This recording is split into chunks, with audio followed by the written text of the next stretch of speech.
got out first. And what did you think at that time? Fought mental victory. The sweet science of boxing is often a battle of strategy and will when top fighters get together. However, strategy doesn't always come into play. Sometimes the stronger and more powerful puncher just blows through his opponent and scores a knockout in the first round. Today, we will be taking a look at the most brutal and famous first-round knockouts in boxing. Stay until the end for a true boxing experience. This is Boxing Matrix. Enjoy this video. We are starting off with a classic 80s fight, Michael Spinks versus Mike Tyson. Tyson was the established heavyweight champion in the eyes of the public, although Michael Spinks had taken the title from Larry Holmes 3 years ago. Tyson quickly disposed of his opponent with a series of punches that appeared to destroy Spinks' will to compete. Tyson not afraid, as we expected, and Spinks ready to mix it up with him. Tyson along the ropes doing damage. Michael Spinks has to keep moving because every shot... Uppercut landed inside and Spinks went down. Spinks has ever been down in a professional fight. And he's down again and in serious trouble. Spinks was never the same kind of fighter after this bout.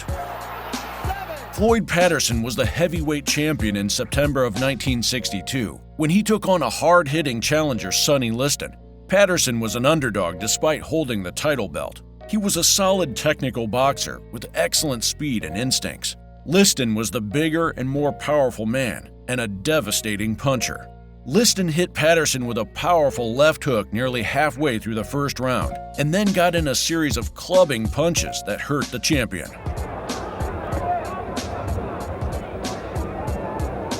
The challenger moving in, the champion shaking off the effect of that left hook.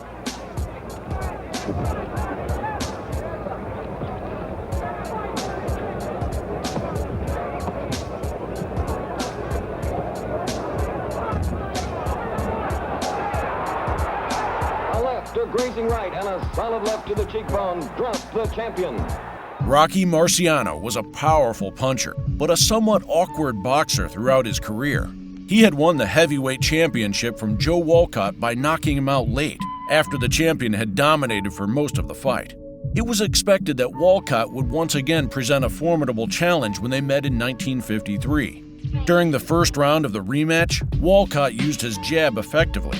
However, Marciano caught Walcott with a solid combination in the final minute of the round and put Walcott down for a 10 count.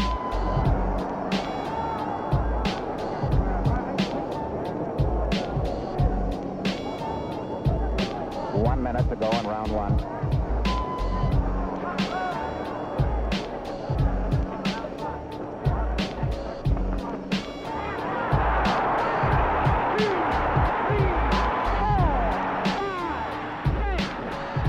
Joe Louis versus Max Schmeling.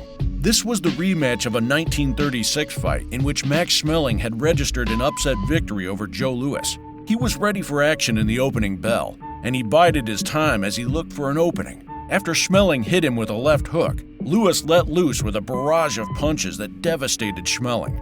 He had no answers for the onslaught, and he went down 3 times from right-hand punches before the bout was stopped.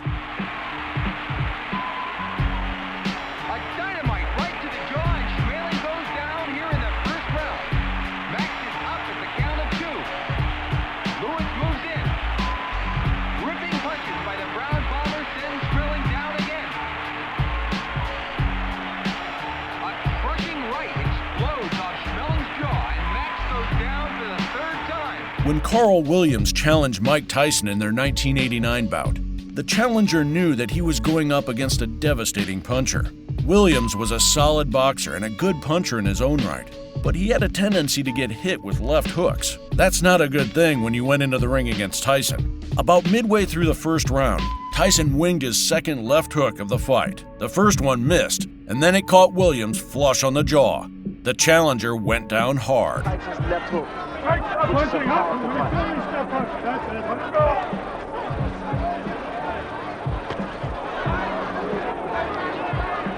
That's it, I'm here.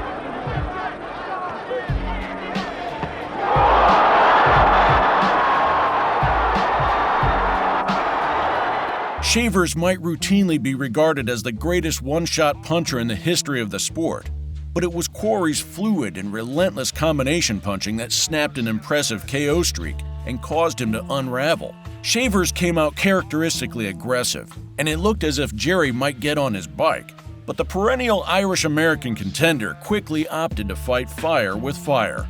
A right uppercut and left hook did the initial damage, and Quarry was all over his man like the proverbial cheap suit thereafter.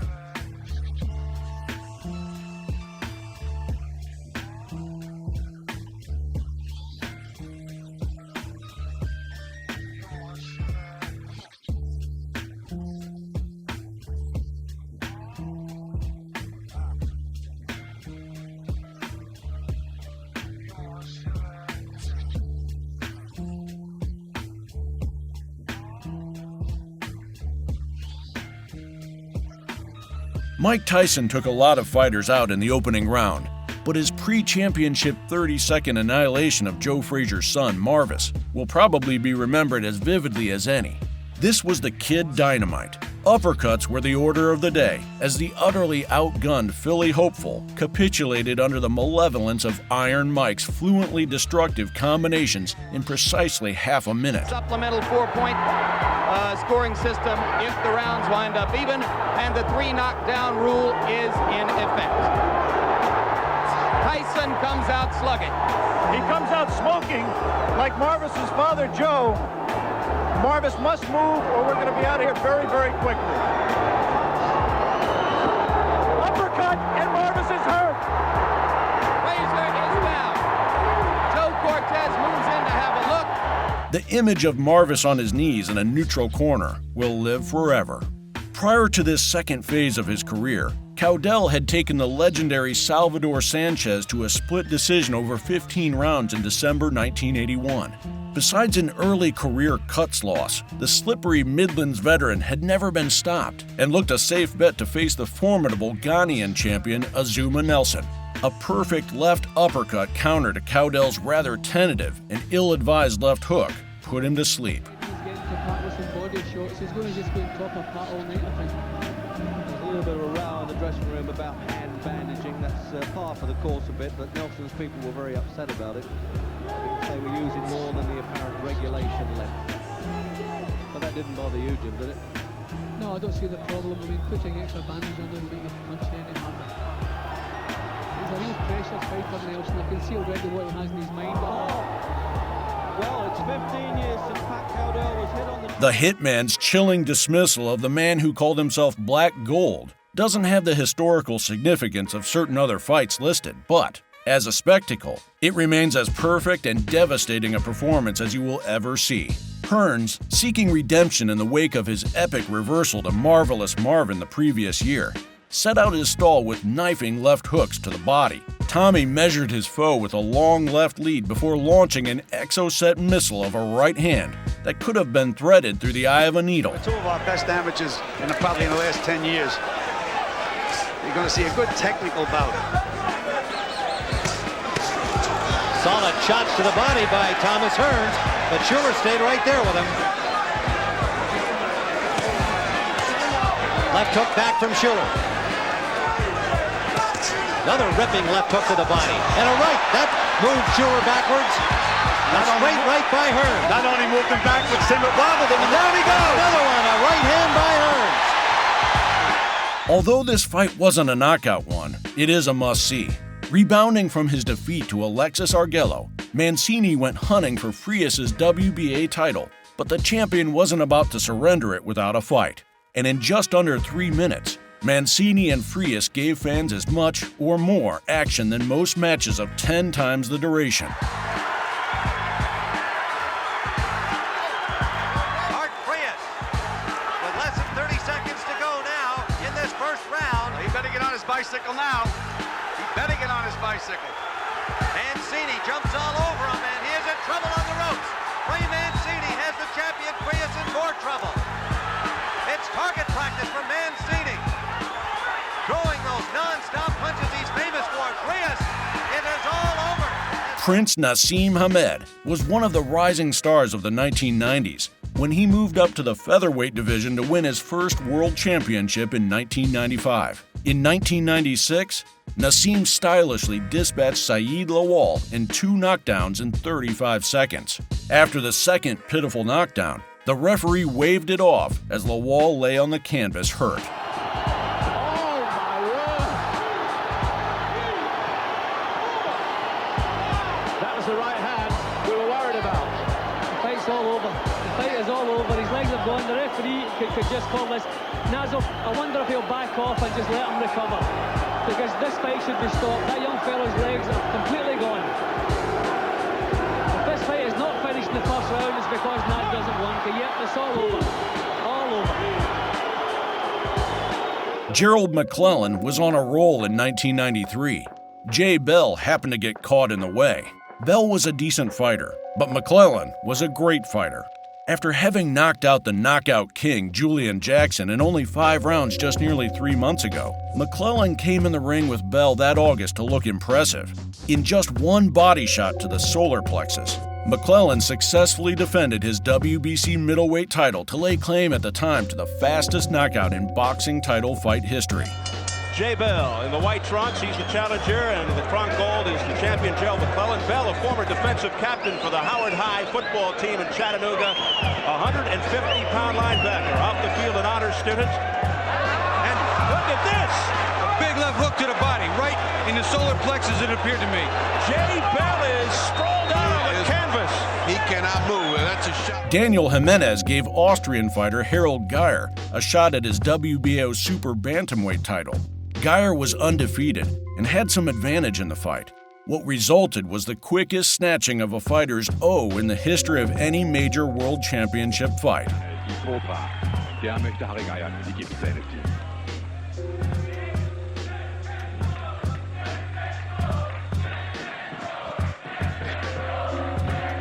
Und ein Niederschlag, direkt ein harter Treffer an den Kinnwinkel von Harry Geyer. Und oh, das sieht ganz schlecht aus. Since this fight occurred in September of 1994, no title fight has come close to matching the speed with which this prize fight was over. Chris Eubank. We really couldn't let this masterpiece of a knockout out of this list. The viewers were staggered, realizing the power that Eubank's fists had. In this bout against Dos Santos, he made quick work of him, not even 20 seconds into the first round. Now that is what we call a great knockout. Rides out of the ring, struts out of his corner.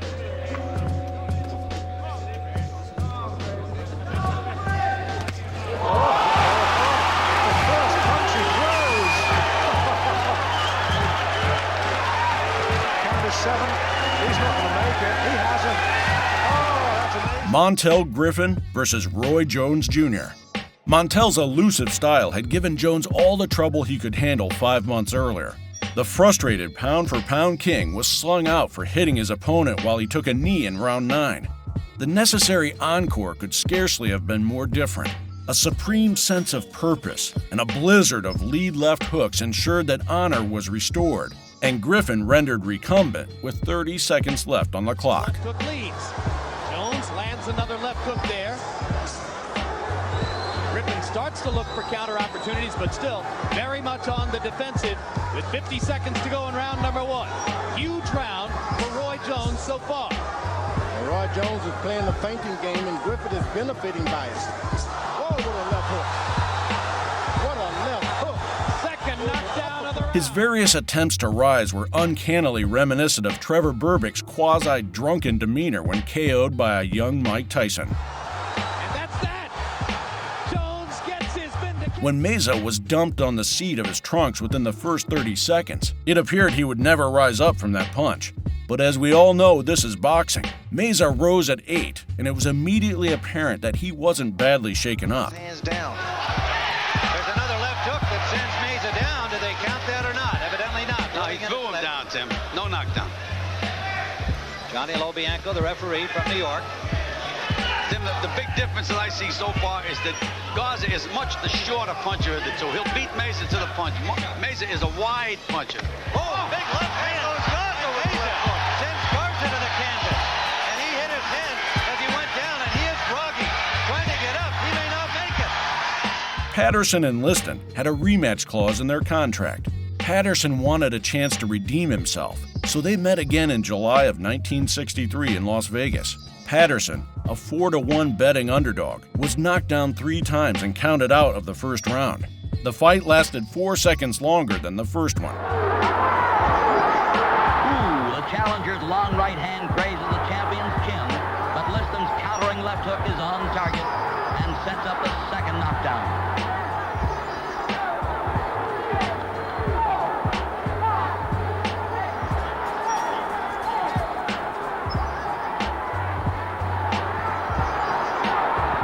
Two jarring right hands are followed by the knockout blow, the left uppercut. And last but not least, Muhammad Ali versus Sonny Liston II, the Phantom Punch. Ali, who had previously beaten the champion as an underdog, was now facing the intimidating boxer once again. The media were not on his side, claiming that he had won by luck, or some claiming that Ali had put something on his glove so that Liston would go blind midway through the fight. But Ali proved everyone wrong when he knocked Liston out cold.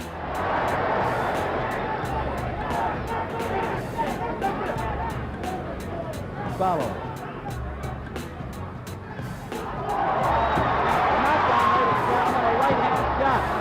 A right hand shot on the chin. Jersey Joe Walcott. Sonny cannot move. This was our video for the most brutal first-round knockouts in the history of boxing. Comment down below which one stood out for you. Stay tuned for more boxing experiences. This is Boxing Matrix. Thank you for watching.